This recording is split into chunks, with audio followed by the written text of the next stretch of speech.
Okay. Good day everyone. Again, this is Engineer Armando Omanito, and our topic for today is plane surveying about closed traverse. So, in this problem, we will solve for the missing bearing and the missing distance of this closed traverse. So, this is the problem.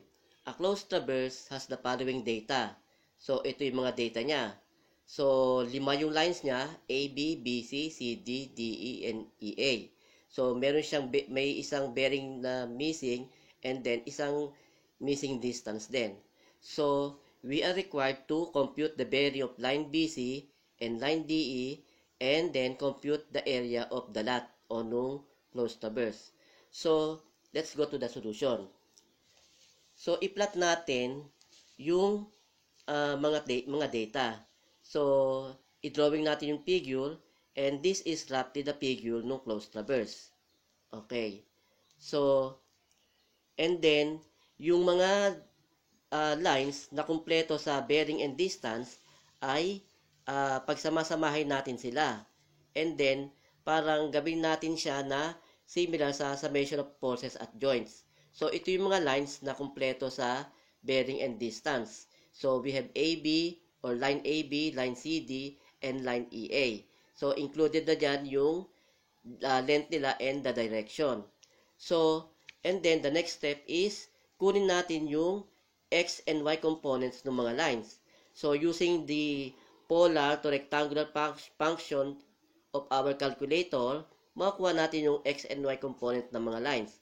So, like itong line AB, we have the distance 110.8 and then kunin na lang natin yung complementary angle nung direction nitong line na to. So, we have 90 degrees minus 32 degrees 27 minutes. So, makukuha natin yung X component as 59.45123 and then Y is equal to 93.49969. So, the same procedure din dun sa line CD. So, pag kinumpute natin yung X and Y component ng lines, ito yung lalabas. Negative 19 point something and then negative 125 point something. So, the same with line EA. So, makukuha din natin yung X and Y components ng lines. And then, after that, let us solve for the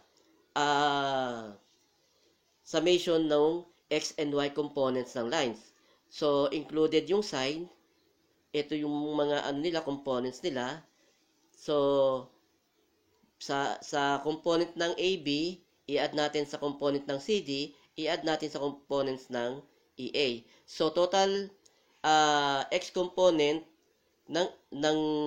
sa total X component ng mga given lines is 10 point something. And then, sa total Y components nung mga given line is ito 53 point something. So, ngayon, kukunin natin yung resultant ng lines nung mga summation. So, we have the resultant to be summation of x squared plus summation of y squared. So, yung total kanina is 10.95891 quantity squared plus 53 point something squared. So, ang resultant niya is 54.64225. Okay. So, for the angle theta, so, nakuha natin yung resultant niya, and then, kailangan din natin kunin yung direction ng resultant. Okay. So, tangent theta is equal to summation of x, summation of y. Bakit summation of x, summation of y? Kasi para makuha na natin mismo yung angle na with direction na northeast. So, makukuha natin arctan is equal to 0.20472. So, makukuha natin is north 11 degrees 34 minutes 11 seconds east. So, ito na yung direction ng resultant. And then, after that, so, ito yung nakuha na, ito yung figure na kasama yung resultant. Ito naman yung mga lines na may missing bearing or distance. So, we have itong line BC and line DE, and then the resultant. So, ang gawin natin is i-form natin siya ng closed triangle. So, ito yung resultant, 54 point something, and then ito yung line BC, 83.6, and then yung line DE, unknown. Pero given yung, ano niya, yung bearing niya. Okay. So, dito, pwede nating makuha itong angle alpha. So, angle alpha is equal to 73 degrees, equal sa bearing ng line DE minus itong bearing naman ng resultant, which is 11 degrees, 34 minutes, 11 seconds. So, 73 degrees, 31 minutes minus 11 degrees, 34 minutes, 11 seconds is equal to 61, 56.49. So, yan yung angle alpha. And then, for convenience, itong triangle na to, itong figure na to, gawin nating horizontally yung line DE for convenience. So, para ma-visualize natin na mabuti yung triangle. So, we have, kunin natin itong sin P. So, sin P over, using sine law, over 54.64225 is equal to sine ng 61 over itong 83.6. So, makakuha natin yung angle sin P, which is 35 degrees, 13 minutes, and 35 degrees, 13 minutes, and 39 seconds. Okay. So, from here, makukuha na natin yung angle beta. Angle beta, base dito sa triangle na to, is 180 minus itong angle na yan, 61 degrees, and then yung angle P. So, pag kinumpit natin yan, we will get beta is equal to 82 degrees, 49 minutes, and 32 seconds. Now, pwede na nating makuha yung bearing ng line BC.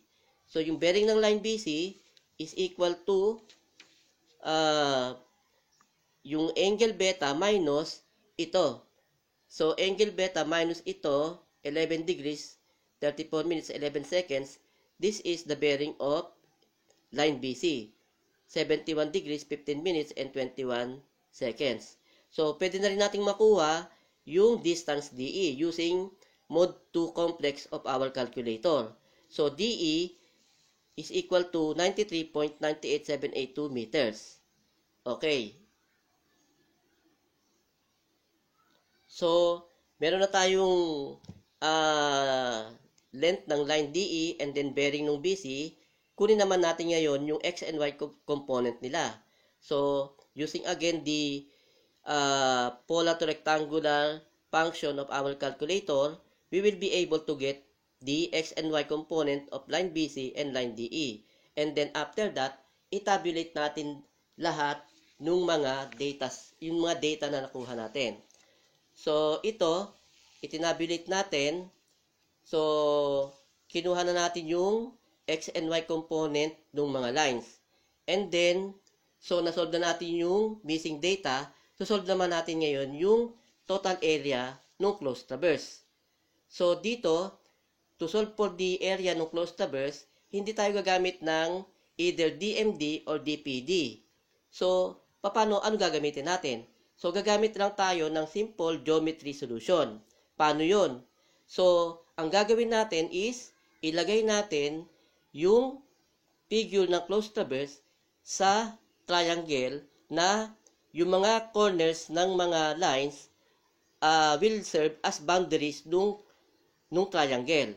So, dito, ginawa natin yan. So, nagamit natin yung corners ng A, corner ng B, ng C at E, except for D. Nagamit natin yung corners nila as boundaries nung rectangle. So, nasa loob na yung closed traverse natin. And then, the next step is, ilagay natin yung X and Y component ng bawat line. Like itong line AB, ang X component niya is 59 point something, so ito yon. And then yung Y component niya is 93 point something, so ito yon. So, the same with line BC.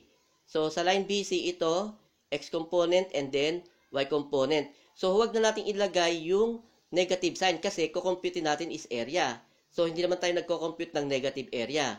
So, ituloy-tuloy lang natin. So, ilagay natin yung mga X and Y components ng lines. So, dito, mapapansin nyo, halos triangle lahat yung mga figure na nasa labas ng closed traverse except itong area 4.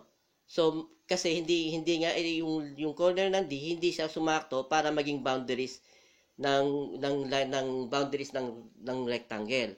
So, ito, bali mayroon tayong makukuha maliit na rectangle, area 4. So, ngayon, i-designate natin yung mga areas na nasa labas ng closed traverse as area 1, area 2, area 3, area 4, area 5, and area 6. So, and then, sumunod natin gagawin is to compute all the area ng mga figures na nasa labas ng closed traverse. So, mga triangle yan, using our geometry, we have 1/2 of the base times the height. So, makukuha natin yung area 1, area 2, area 3, and then yung area 4 is length times width lang yan. So, makukuha natin yung area. And then, area 5 and area 6, triangle uli. So, makukuha natin yung area. And then, after that, kunin natin yung total area ng mga figures na nasa labas ng closed traverse. So, that is area 1. From area 1 to area 6, the total area is 8,026 point something. So, susunod yan, kunin naman natin ngayon yung area ng malaking rectangle na ito. So, kukunin natin yung area niyan.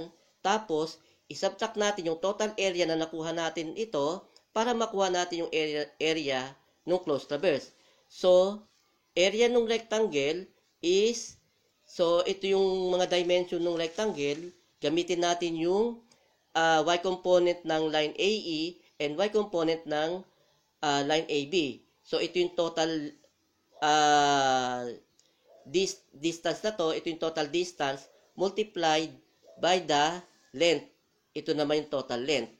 So, area ng big rectangle is equal to 24,800 point something.